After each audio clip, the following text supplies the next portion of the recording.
नमस्ते। ज्या पद्धतीने नागपूरला आपल्या सर्व पदाधिकाऱ्यांचे अधिकाऱ्यांचे प्रतिनिधी तिथं नमस्कार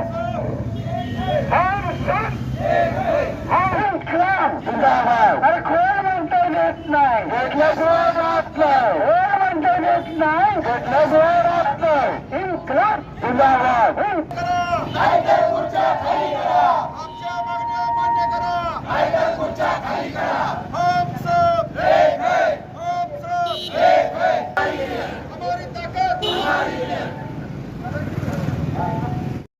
आज या ठिकाणी देश महासत करताना एका बैठकीच्या ठिकाणी हजारो कोटी मंजूर होत असतात। अनेक व्यापारी त्यांना लाखो करोड रुपयाची सूट दिली जाते। सरकार दुर्लक्ष करत असेल तर वाकडबोट करावं लागेल, थोडं आंदोलन तीव्र करावं लागेल, त्यासाठी आपल्याला एकत्र यावं लागेल। आमचे जिल्हाध्यक्ष अण्णासाहेबांनी सांगितलं, शिव मॅडमला भेटल्यानंतर त्या ठिकाणी आम्ही सांगितलं की आम्ही जिल्ह्यावरती एकत्रित महिन्यात एकदा येणार आहोत। देशमुख मुंडे यांच्याशी बोलून जातं आपली पुढील दिशा काय। आज आम्ही विधान भवनात कामकाज संपते तर उद्या आमची जळगाव येथे गिरीश महाजनच्या मतदारसंघात त्यांच्या घरी गिरीश महाजन साहेबांच्यावर आमची मिटिंग आहे। त्या मिटिंग झाल्यानंतर आमचं जे संघर्ष परिषदेचं ग्राम बांधव आंदोलनाची दिशा आहे ते आम्हाला परवा दिवशी समजण्यात येते। त्यामुळे जोपर्यंत आम्हाला आमच्या राज्याच्या कमी नाही त्याला सरकारची विनंती करतो आणि थांबतो। जय हिंद, जय महाराष्ट्र। नमस्कार, मी प्रदीप माने पाटील, अध्यक्ष अखिल भारतीय सरपंच परिषद पश्चिम महाराष्ट्र।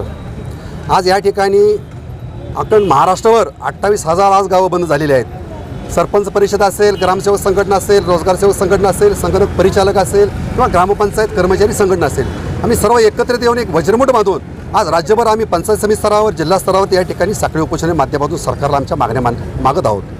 या मागण्या सरकारनं ताबडतोब मान्य कराव्यात, अन्यथा अपेक्षा मोर्चाच्या माध्यमातून या महाराष्ट्रातील 28,000 खेड्यातील हे सगळे घटक एकत्र येऊन लाखोच्या संख्येनं आम्ही धडक देणार आहोत। आणि ह्या मागण्या आमच्या प्रत्येक घटकाच्या कुटुंबाच्या जीवाशी निगडीत आहेत। अनेक कर्मचाऱ्यांना पगार मिळत नाही, डाटा ऑपरेटरला 12,000 रुपये ग्रामपंचायतीतून सरकारकडे जमा होतात, पण त्यांना 6,930 रुपये दिले जातात, ते सुद्धा 6 महिने त्यांना पोचत नाहीत। आज डाटा ऑपरेटर जर नाही आला तर ग्रामपंचायत ठप होते, आमचा ग्रामपंचायत कर्मचारी कामावर नाही आला तर ग्रामपंचायत ठप होते, ग्रामसेवक जर कामावर नाही आला तर ग्रामपंचायत थांबते। आणि त्याही पलीकडे जाऊन जर सरपंचानं सहीच नाही केली तर राज्याचा केंद्राचा हा निधी 1 रुपयाचा खर्च होऊ शकत नाही। म्हणून आज आम्ही सगळ्या संघटना एकत्र येऊन सरकारला लोकशाहीबद्दल मागणी केलेली आहे की आमच्या मागण्या मान्य करा, अन्यथा आम्ही जर रस्त्यावर उतरलो तर या सरकारला महाग लागेल, कठीण लागेल, एवढं सांगू इच्छितो।